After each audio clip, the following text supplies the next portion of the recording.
Hello and welcome everybody. Welcome back to Comedian MTG. My name is Ian. On today's episode, we are going to be breaking down the series of Ka0s Treasure Series 2. So for those who don't know, the Ka0s tournaments are a series of tournaments originally that came from the cEDH Nexus, sponsored by Ka0s, one of the moderators from that server, and this series got spawned out of that. The Treasure series is a very specific version of these Ka0s tournaments, in which it is actually a paid version of these tournaments compared to the standard Ka0s tournaments, which are actually free. So we're going to be breaking down the top 16 of this tournament for cEDH, and we're going to be going over the decks in there and talking about some interesting and cool decks. If you like videos like this, make sure to hit like and subscribe, and if you are feeling generous and want to go that extra mile, consider heading over to patreon.com/comedianmtg. It helps out the channel a ton. Right now, we have a bunch of different tiers going on. We had our first live brew, which is one of the new tiers for some of the $10 and $25 patrons. And also, I know we have our coaching tier that is currently down on the site. I'm giving the patrons who were in that coaching tier a chance to re-up that tier, especially because it's now a little bit higher to match the rates of my current coaching sessions. But it may mean that there are some more open slots than there have been historically in that tier. So if you're interested in that, check out patreon.com/comedianmtg. And also I want to remind everybody that you can book coaching sessions outside of my Patreon. And for any of those, you can hit up my email at comedianmtg@gmail.com. You can find me on Twitter or my Discord. Any of those places are great ways to find me. Without any further ado, let's break down this top 16.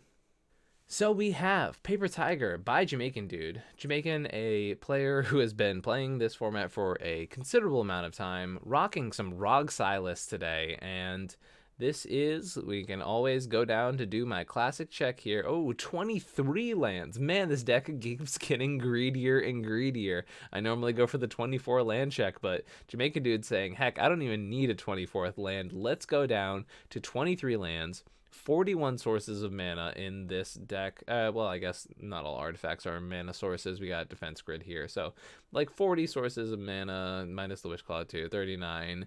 But there's also a ton of different rituals in the deck as well. So we talk about cards. So probably about 40 plus sources of mana in this deck, but many of them not actually being lands. ROG Silas, for those who don't know, it is the definition of a turbo ad nauseum deck. It is trying to jam an ad nauseum as quickly as possible. You're trying to win with things like your Thassa's Oracle in combination with your Demonic Consultations and your Tainted Pacts. You're also most of the time winning in reality with Underworld Breach, going through Brain Freeze and Lion's Eye Diamond loops to mill your entire library, and usually ending the loops with Authorical. But in general, this deck is trying to be the fastest turbo ad nauseum deck in the format. There's a reason it's down to an insanely low amount of lands. Rograk in the command zone basically says, I'm going to enable you as quickly as possible. It's up to you to be able to execute that win. It's a deck that is trying to dump its entire hand, basically all in turn one. You're either trying to jam your win con that turn, or you're going for things like wheels, like Wheel of Fortune, Windfall, Time Twister. I'm noticing in this version, not running, I know some versions of Rograk Silas are running Wheel of Misfortune. I'm glad to see that not being played as much, because I always thought it was one of the more suspicious includes in the deck. I noticed there's also no Peer into the Abyss in this variant. I know that is a card people have been waffling back and forth on a good amount.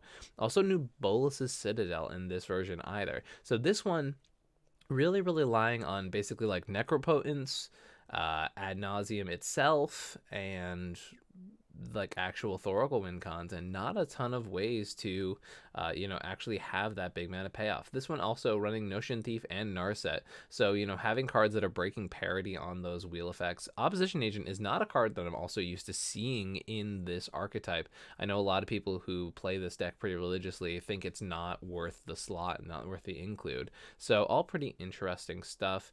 In general though, speedy Rograk Silas deck gonna do the thing. Some other pieces that might be worth noting here, we have cards like Hydroblast starting to see play a lot more in the format, trying to beat cards like Breach, like Dockside, like Winota, really having a bunch of different cards trying to take advantage of that.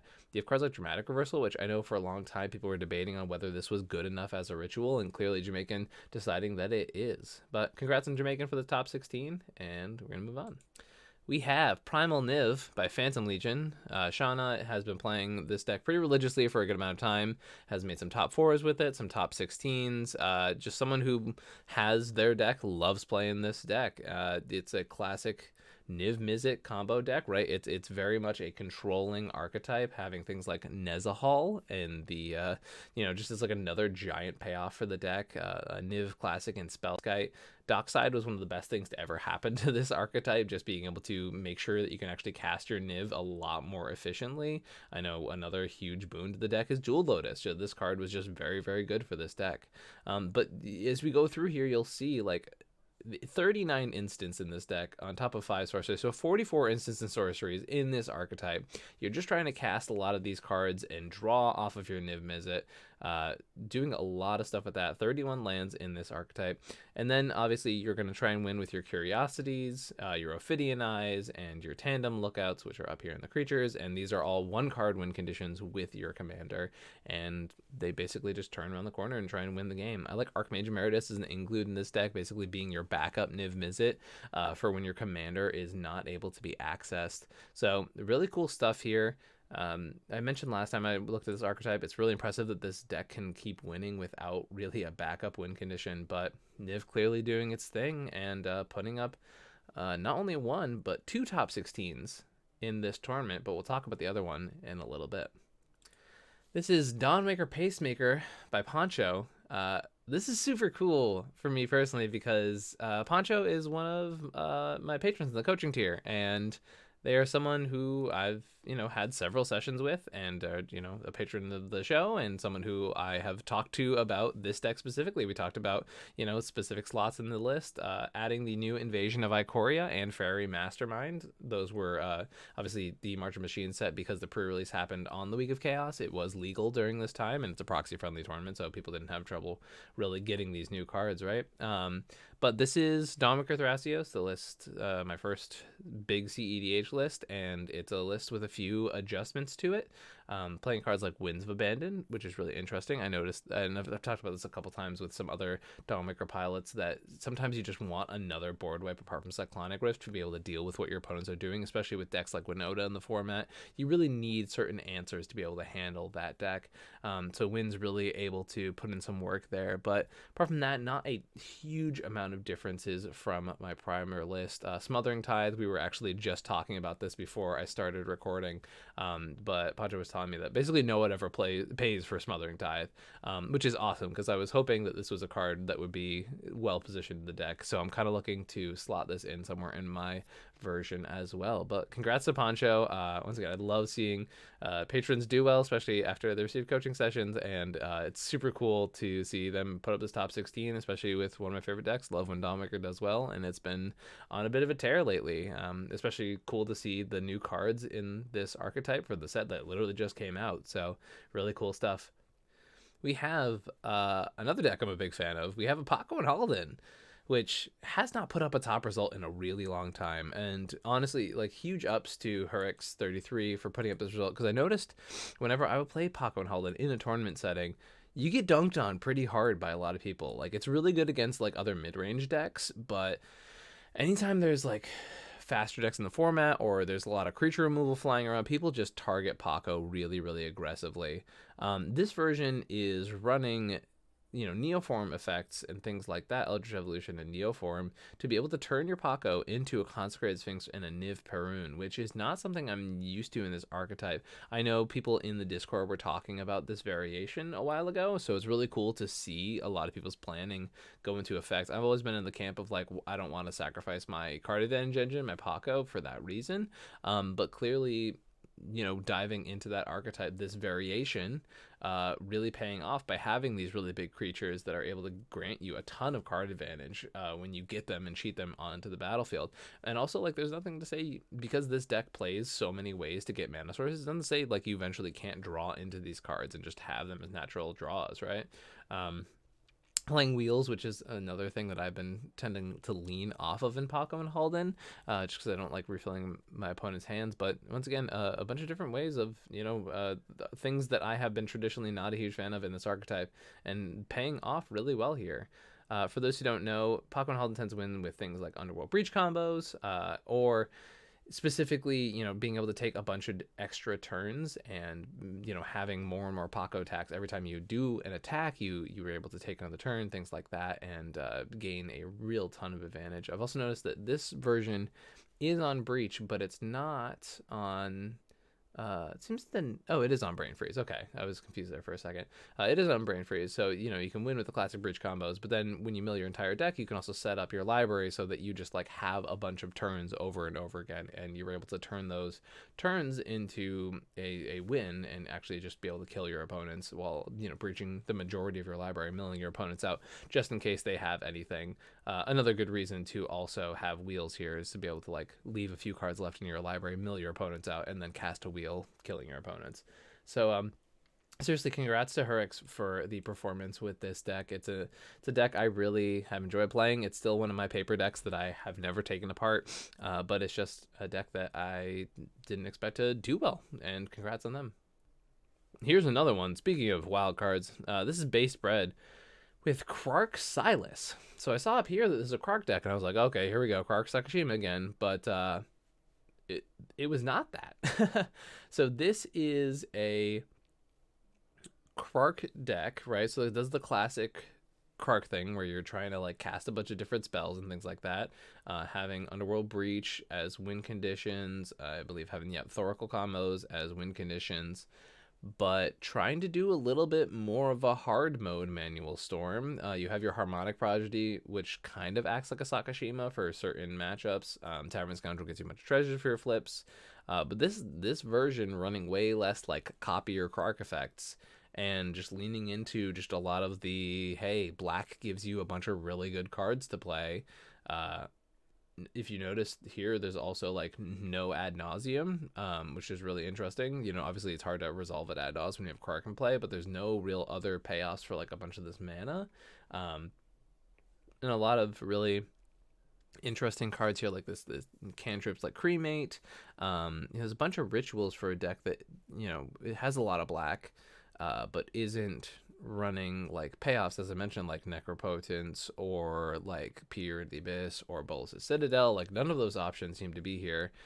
Really interesting to see cards like Village Rite and Reanimate, and a bunch of...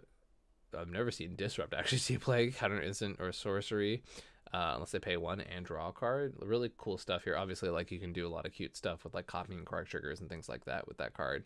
But this is definitely a weird list. Probably, I assume, using Tasha's Hideous Laughter to mill your opponents out as one of the main win cons. But definitely a weird list, and, like, really, really cool to see this brew make a top 16 run, especially because it's been, a version of this archetype that is not traditionally run, and it's definitely, like, a weird but cool deck, playing cards like Spellbomb and Shredder, which are just, like, not normal options for this archetype, but really, really cool stuff. And I would love to hear from this pilot. Just, like, this definitely looks like a deck that I am missing pieces of. And I would love to hear from the pilot of this deck if you want to comment down below, or if anyone knows the pilot, knows this deck pretty well. I would love to hear in the comments any sort of insight people have on this list, because it's really, really cool, and I feel like as much as I can look at this and understand it on a base level, I feel like there's a ton of little intricacies here that I'm missing just because I'm not the mad mind behind building it. But it's definitely a really cool deck, and congrats to Base Spread for making the top 16 with this spicy deck. Here we have Najeela, Into the Breach by I Love Bacon, 610. This is a Najeela mid-range deck. Trying to do more of the mid-range ad nauseum, faster Najeela archetype, but choosing to play a few cards that usually aren't played in the Breach one, specifically like Chatterfang, which is usually relegated to the more mid-range versions of Najeela. Professional Facebreaker, I find, as well, is usually put in those more mid-range ones, although it is played in some of the turbo variants. But for those who don't know, like, we've been talking about this a lot lately, this turbo ad nauseum slanted Najeela deck is just doing well really, really consistently. You get to play Najeela with a bunch of compact one card win conditions in Grim Hireling and Derevi, And then you also get to play 5-color Turbo Naz, and you get to play your Thassa's Oracle, Demonic Consultation, Win Conditions, and you have this threat on the battlefield that is Najeela. And sometimes you just play Najeela early and you attack a couple times, and then suddenly, okay, my hand's not doing anything, but I have 5 mana up, and I'm going to swing, take another combat, swing, take another combat, swing, take another combat. Oh, guess the game's over. Najeela's just in a really good position right now. It's probably one of the best positions it's been in general. People are, are getting a little more greedy. So if you're in pods where people are letting Najeela attacks come in because they're trying to develop a turbo game plan, but that gets stopped, and then suddenly, even if there's one Rog Silas deck at the table that fails to go off, that's a bunch of free Najeela attacks until they play their Silas in desperation. And by that point, the game's pretty much over because one player was open enough for Najeela to just take away the game. And on top of that archetype, that understanding of how powerful Najeela can be, you've also just got like all of these insanely powerful 5-color options just ready to back this deck up. So Najeela definitely in my vote for, probably the best deck in the format right now, which is not something I'm excited about because I'm not a big fan of this deck. But unfortunately, Najeela's looking really good. And despite me finding it pretty boring, it's probably just a really good deck to be playing right now. And it's been consistently putting up results. We have Sir Danzing with Tivit. This is definitely a name I've said before. Playing this deck, it's cool to see Tivit just being one of the most consistent performers in the format right now. It was happening before I sleeved up my version of this list, and it's going to keep happening afterwards. Very cool to see Tivit.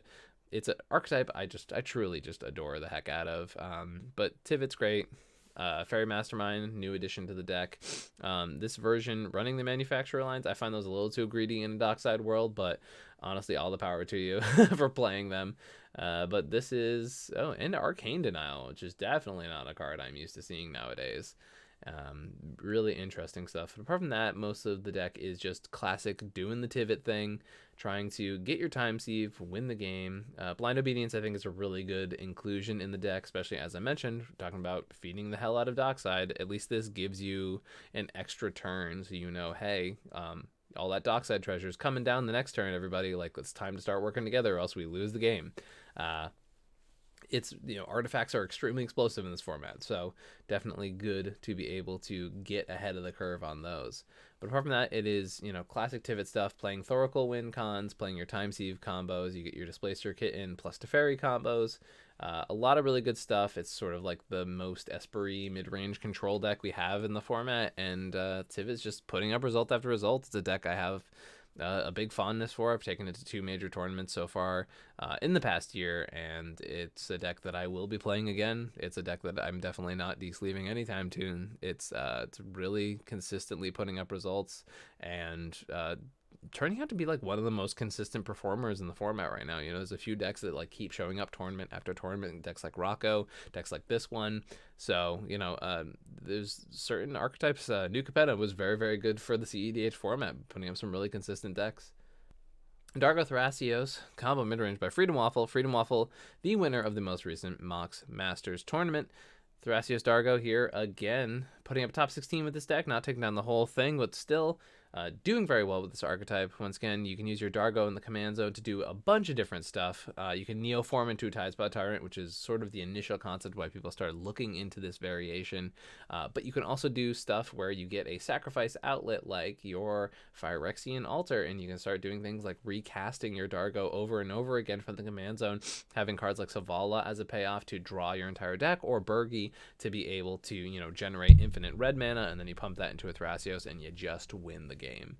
So really cool stuff. I am a big fan of this archetype. It's really interesting because it has this weird okay, I'm just a classic green-blue Thrasios deck, and then also just has this insane amount of explosivity with Dargo in the command zone, being able to just pull wins out of nowhere when you think you're safe.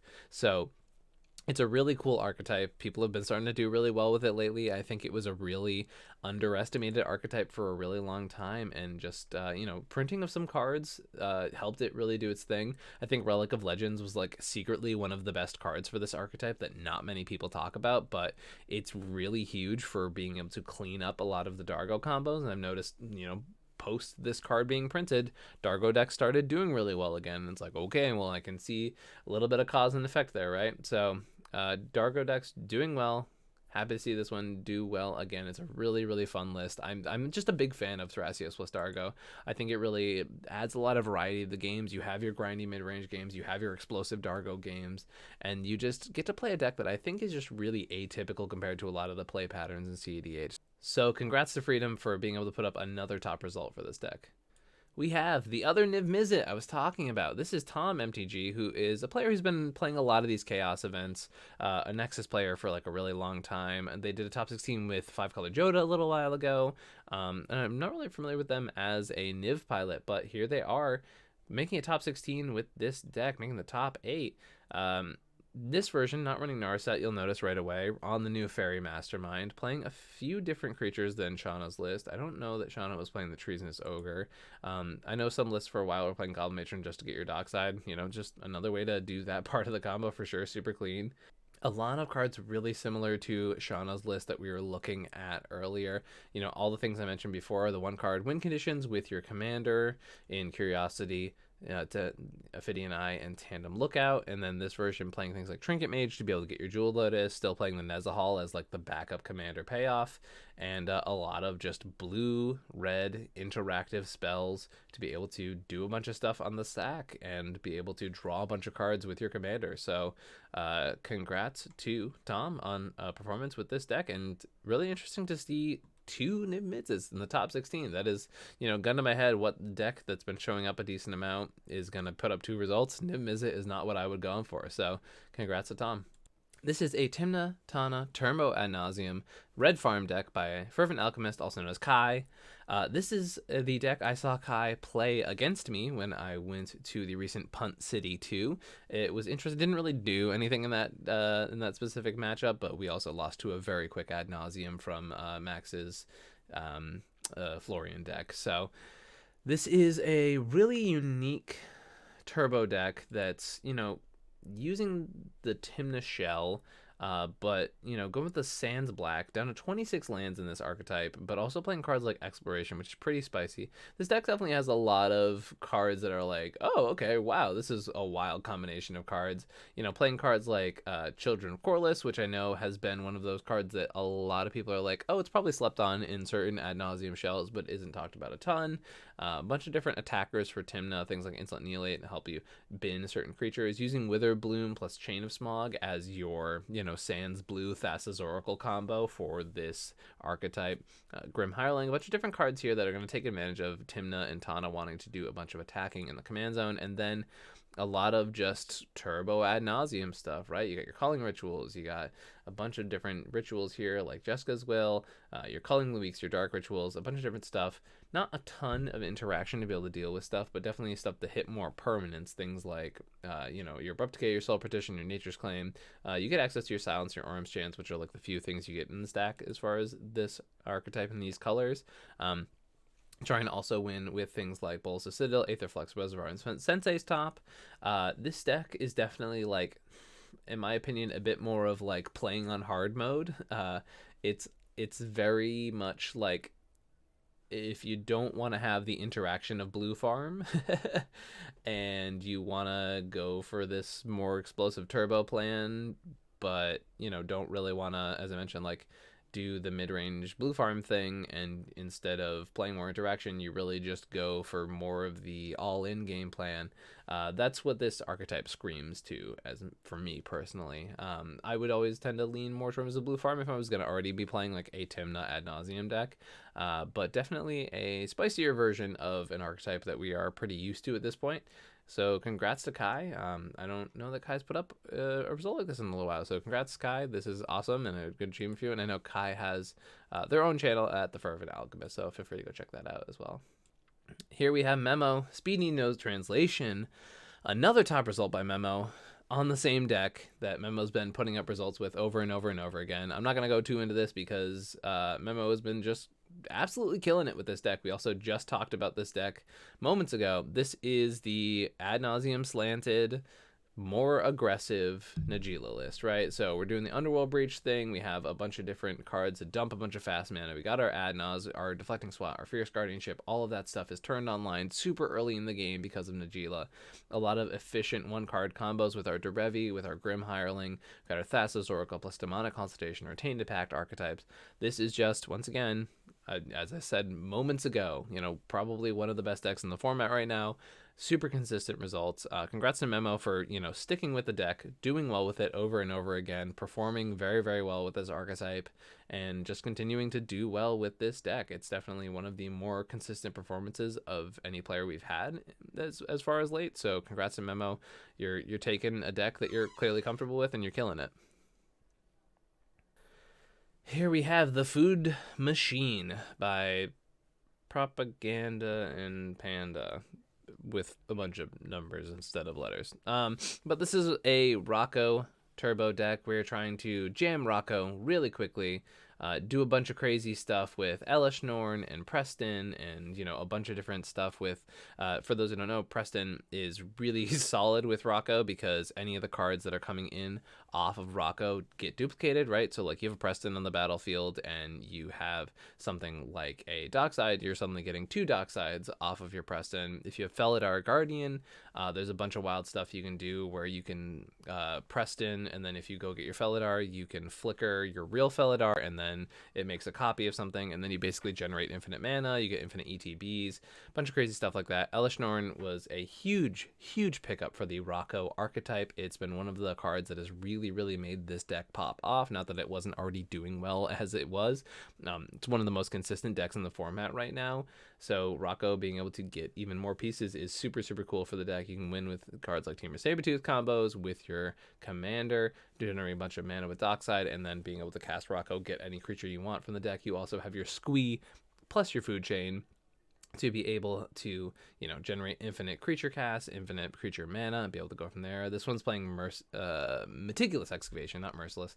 Meticulous Excavation, which is also another way to combo off with Dockside. I like Defense Grid in this archetype. Cloudstone Courier, also just another way to be able to pop off with Dockside. So it's a very Dockside heavy version of Rocco, and really one that's very focused on this card, which, it's one of the best cards in the format, so it seems like a really smart thing to be able to focus on. Playing Skyshroud Elf, which is not a normal card in this archetype, but clearly just wanting to emphasize the amount of mana producers in this deck so that you can really be able to, go off with your commander and really get your commander down as early as possible.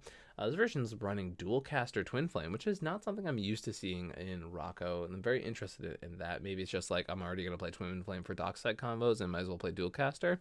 Definitely curious as to the thought process behind that one.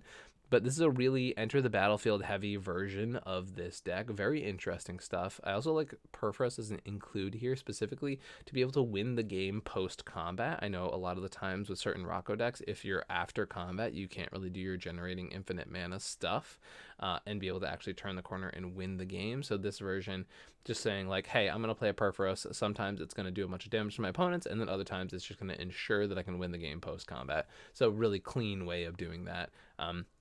This version also playing 7 mana Elishnorn. I've been talking to Surreal or Antonio a lot about playing this archetype, playing Rocco. We talk about this deck a decent amount, and the double Elishnorn package is something that I am a big fan of. The Grand Cenobite, just being able to say like, oh, things are not going my way, I'm just gonna dump 10 mana into Rocco, let's get Elishnorn into the battlefield, and just because I can't combo off right now doesn't mean I can't actually straight up just murder my opponents.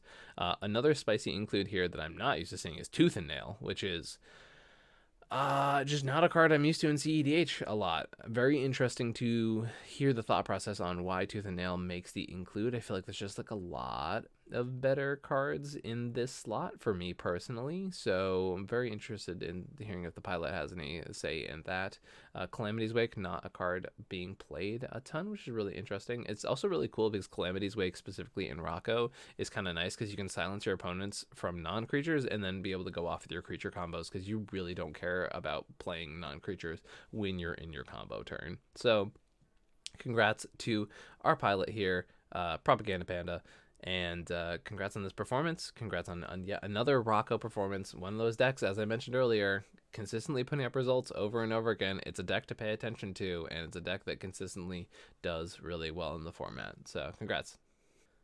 This is, you play the deck for the stacks. By snack, this is a classic blue farm list. It is using the information that we had from Brian Koval's winning list, where you're playing Containment Priest and Lavinia, trying to go a little bit more mid-range than Blue Farm has historically, playing cards like Fire Covenant for that very same goal, but the rest of the deck is just doing the Blue Farm thing. You're trying to either have an efficient ad nauseum that turns the corner, draws you a bunch of cards, or most of the time you're just trying to resolve an Underworld Breach and win the game with that card after you sort of play this mid-range game plan that also has the potential to go very, very fast. You're playing some of the best creatures in the format. You're playing very efficient creatures, trying to, get some draws off Tymna, trying to get some draws with Kraum, and play a bunch of really nice counter spells, and eventually turn the corner by resolving your Adnaz, resolving your Underworld Breach, and going for the win.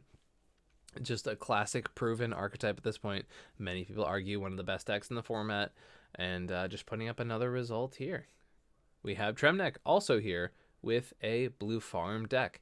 This one is a little bit different, playing some very interesting cards here, playing 3 mana Teferi as just another Grand Abolisher effect, playing the brand new Fairy Mastermind. Love seeing the inclusion here of Mercurial Spelldancer. I think this is like a really slept on card in the format right now, especially in decks playing Thassa's Oracle combos, because if you get to cast a Tainted Pact with this card, you're basically ensuring that you're assembling a 1-card win condition with your Thassa's Oracle. I think this card is just, once again, extremely slept on. Once again, Tainted Pact plus Demonic Constellation plus this card just 90% of the time wins the game.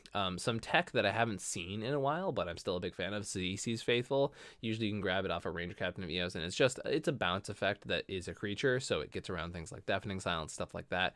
Also very hard to counter with non-creature counter spells. So just one of those cards that is just doing its thing, and it's been a tech piece that people haven't played in a little bit, but I like the inclusion here. Never a big fan of Bergie in Blue Farm itself. I feel like that sort of strays away from the mid-range version of this archetype, but 2 Blue Farm decks here in the top 4. This one opting to play Peer into the Abyss too, which is not always a traditional choice. A lot of Blue Farm decks are leaning away from that option. So this Blue Farm deck, I'm noticing, definitely a little more aggressively slanted than the last one we were just looking at. This one is definitely leaning into the Turbo Ad Nauseam game plan a little bit harder than the last one we were looking at, but still, most of the best colors in the format doing the Tymna thing, Tymna being one of the best cards in the format, Kraum being a very solid partner to pair with it, getting a lot of really good cards in the Sans Green archetype, and jamming a bunch of really solid win cons.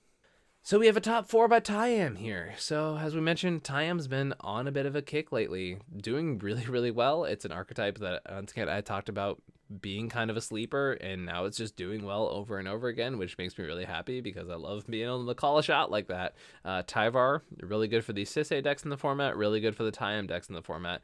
Been a really interesting card, and not the one I think a lot of people expected to shake up the format, but it's just been doing it. It's been shaking up the format week after week, and definitely a card I feel like people are still not talking about as much as just like having an impact on the format that people are like looking over. But Tayam, super, super cool deck. All these crazy counter synergies. We are looking at getting a deck tech of this archetype very, very soon on this channel. It has been something we've been talking about, and something we're hopefully within the next week. We're going to get a Tayam deck tech to really go over all the intricacies of this archetype. I love that this version is playing some spicy cards like our Initiative, Inducer, White Plume, Adventurer, playing Guardian of Faith, which is a card I've been traditionally pretty low on because I found that in Stax decks, this does protect your creatures, but it phases them out. It means you can't combo on the turn you want to combo, and it means that whenever you phase out your Stax pieces, your opponents are trying to remove your Stax pieces because they want them gone, so phasing them out doesn't solve the problem. So I'm interested to hear if our pilot of this archetype found that Guardian of Faith was actually worth it, because to me, it strikes me as very much not. But there's a lot of stuff you can find here, like a bunch of the Undying combos with cards like Strangleroot Geist and Young Wolf. Those help with sort of generating a bunch of counters that help you to be able to activate Tayam a bunch. But Tayam is really just consistently like one of the best Stax decks at breaking parity on rule of law effects. You get your time on the battlefield, you just keep activating it over and over again. You're generating a ton of value. You don't need to actually cast your spells, and you can do crazy stuff like recurring your creatures over and over again. So say, you have your Ranger Captain Nevios. This is one of the cards I talk about in this deck the most, is just being able to sack your Ranger Captain, stop your opponent from going off, activating Tayam, bringing it back onto the battlefield. Tayam puts a counter on it. You already have a counter back on your synergies here. And then there's just stuff like that over and over again, to a point where you get like a really heavy redundancy. And then when you get cards like Sylvan Safekeeper into the mix, now suddenly you're like, okay, I have to wipe all these creatures, but then they're getting them back on the battlefield, but now they have Hexproof or Shroud, and then it just becomes like inevitable that the deck just sort of steamrolls. And I'm super glad to see it hit all the way up to a top 4 performance with this archetype. Promise of Boonray. Super interested to see that this card has been seeing play in this archetype. I'm guessing this is just like a way to turn activations into a very solid battlefield presence. There's a bunch of like really, it's hard with Tayam because it's hard to tell what's a spicy Tayam option and what is a Tayam card that I just don't know because I don't play Tayam a bunch. But either way, this is a really cool list. Tayam's just so unique as a cEDH archetype, and the fact that it keeps like putting up results, and the fact that it keeps putting up more results than it has historically, is awesome. Also, I want to call it Hex Drinker because it's a really solid include. A lot of the time with Tayam, one of the problems you can deal with is when you get your loops going, it's really hard for you to be able to consistently generate counters. And the fact that Hex Drinker just says like, pay a colorless into this, pay a colorless into this again, that's my 2 counters I need. Now when I bring something back to the battlefield, it'll get a counter from either like the Vigilance or the Lifelink counter, whatever counter, or your Vigilance counter specifically from Tayam, and then suddenly your 2 colorless is just turning into more Tayam activations. It is only sorcery speed that you can add the counters to Hex Drinker, but I think a lot of the time with Tayam, you'll have a ton of mana and not a lot to do with it if you're in a space where you're not just winning the game. That's what sort of like happens as Tayam. The struggle with the deck is that you will run out of things to put counters into, and instead of running out of mana, you won't run out of mana, you'll run out of things for counters. So Hex Drinker, I think, is like a really, really smart inclusion in this deck, and I think it's a very, very cool option for Tayam, and not one that I've seen previously. So yeah, I'm a big fan of Tayam. I think this deck is really, really cool. I love a unique cEDH deck, and that is for sure what you can say about Tayam. This is a unique deck. It does stuff that not many decks are doing in the format. Also, this version not running Collector Oof, which is a little wild for me. I'm a little bit surprised by that. I know this one's got a couple cards here that, it makes sense why you're not specifically on them. I assume Lion's Eye Diamond combos are a little bit to do with that, but I feel like Collector Oof is like one of the best cards in Tayam. But what do I know? I'm not the person who made a top 4 with this deck, so congrats to our top 4 Black Bolt, and yeah, it's really cool stuff. Here we have just another card I'm so excited to see in this top 4. We have Bad Nauseam by Christopher Clayclaw. This Atraxa list, Christopher making multiple top 16s with this deck, and now winning the entire tournament with this Atraxa deck. I have been really excited about the fact that this deck exists for a little bit, and the fact that it won the tournament is like so cool. I think it's really, really cool. So there's a lot of stuff to talk about with Atraxa. You have your Displacer Kitten combos. Like, that's obviously like one of the best things you can do. If you get Atraxa and Displacer Kitten onto the battlefield, you're probably winning the game, because Atraxa, if you flicker it once, is definitely going to get you a non-creature source that's super cheap to get on the battlefield. You get 1 mana rock, and then that's suddenly, oh hey, I'm going to look at another 10 cards, put a bunch of cards in my hand, and just pop off with that. You also have access to Thassa's Oracle win cons. So you have Eternal Scourge here. No Mist Hologriffin, which I find very interesting. But Eternal Scourge here to be your outlet with Food Chain, because this is a Food Chain outlet deck. You can go Eternal Scourge, cast it infinitely with Food Chain, cast your commander, draw your entire deck, win the game, etc., etc. Playing a lot of unique stuff in this archetype. I noticed that the deck picked up Emil recently, which is just another card that can flicker your Atraxa over and over again, which is pretty cool. And also being able to play Phyrexian Metamorph, there are times in which you can turn Phyrexian Metamorph into someone else's Dockside, and you can Emil Dockside combo in this deck, and then use Emil to infinitely flicker your commander over and over again, draw your entire deck, which is pretty spicy. I think that's a fun include. Elesh Norn, Mother Machine machines. Obviously, when you resolve an Atraxa with this in the battlefield, you're looking at the top 20 cards of your library. You're probably going to win the game in most circumstances, and you're shutting off your opponent's Stasis Oracle, you're shutting off your opponent's Dockside combos. The Elesh Norn, solid card. If your deck is something that can support it, probably want to look into playing this card. I'm not saying it belongs in every archetype. I don't think it does. But if your deck can support it, I think it's pretty interesting to be able to be playing Elesh Norn right now. Apart from that, the deck is also just no longer interesting. It was playing ad nauseum for a little bit. So very interested in that. That it's much more of an aggressively slanted deck now, but without that ad nauseum payoff. I think this version of the archetype definitely getting a little more like 4-color Tivit-ish, and the fact that you have this one's got big mana payoff, a lot of different ways to abuse it, but this version leaning away from ad nause, but keeping a lot of the cards that are sort of like ad nause enablers, and, you know, leaning more towards synergies with Wheels, with Notion Thief, and stuff like that. Also, I don't think last time this archetype was played that it was playing Teferi Displacer Kitten combos, which I think are super smart if you're playing this deck. Like, you're already playing a deck that has an insane Displacer Kitten payoff. Might as well be playing Teferi. So, very, very smart inclusion of this deck. This deck's super spicy. I think it's really awesome. I'm really happy that this exists. It was, I think Atraxa was a card people really underestimated. And to see Christopher K. Claw performing with this deck over and over and over again, really starting to put the proof out there that this deck is a real thing. It's a deck that I did spend a little bit of time looking at for myself. I didn't really get the time to devote to actually testing it out, but my continued adoration for this archetype is just boosted so much more now, and I have a feeling I will be sleeving up an Atraxa deck pretty soon, because it's just really cool. It's a really spicy option. It does have benefits over being able to play something like a Tymna Thrasios, and the fact that it's a food chain payoff. It's an insane late game engine, and that's kind of what the format's about right now. Is like, sometimes you really just need to be able to say, hey, my command zone is not just incremental value. It's not a Thrasios activation. It's not a Tymna trigger. It's a payoff for food chain. It's a payoff for infinitely doing the Emil Dockside thing. It's a payoff for just a lot of mana. Hey, if I resolve this once, it's a 3-turn clock in the air. It's gaining me a bunch of life. It's winning the game, and I draw 10 cards off of it. And sometimes that really is just what cEDH needs to be able to turn the corner. So congrats, Christopher, on this archetype. It's super cool. So this is our summary of Ka0s Treasure Series 2.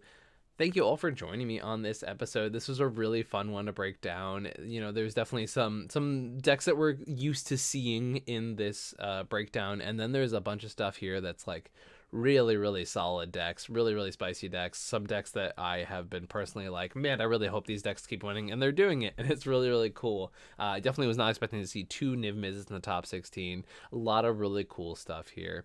Just some reminders as we are coming to the close of this episode. I'm an ambassador for Monarch Media, and Monarch Events is a group that is putting up cEDH tournaments. They have a bunch of stuff down the pipeline, and keep watching the channel because I will be hyping this server up and hyping this tournament group up, as it's one that will be putting on some solid cEDH events.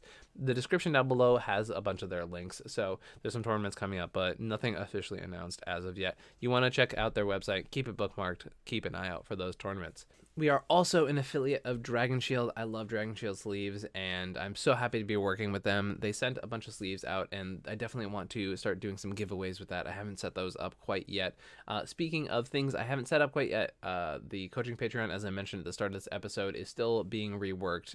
I mentioned this on my last episode. Come June, the specifically second half of June, I am focusing on content, and I'm taking the entire summer to make content my main focus on this channel. So there's a lot of cool stuff coming. I'm going to be reworking our Patreon. I'm going to be going through a lot of stuff like that. I'm going to be doing brews with patrons. I'm going to be working on stuff for this channel, working on more people to be working with, collaborations, things like that. So there's a lot of really cool stuff, especially coming down a few months ahead.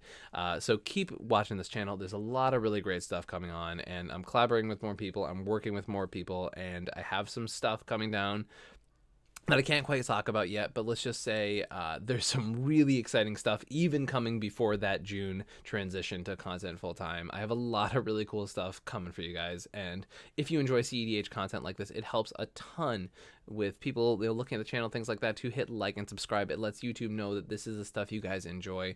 Make sure to leave comments down below. Talk about these decks. Did you enjoy the spicy stuff that we were looking at today? A ton of different stuff coming out of this tournament, and I love talking about cEDH. I love this format, and March of the Machines has me more excited for this format than I have been in months, and I'm really, really pumped. It's been really, really cool. It's a really cool new set. I've got the brewing bug so bad right now. Every day I'm basically brewing a new deck on my phone, just between shifts at work and stuff like that. So this set is really, really cool. I'm really excited about where cEDH is at the current moment, and there's a bunch of really cool stuff coming up. So if you enjoy stuff like this, make sure to hit like and subscribe. Help us out on Patreon. That helps a ton, and any support from you guys is always super appreciated. Thank you so much for watching this episode, and I'll catch you guys next time. Have a good one. Peace.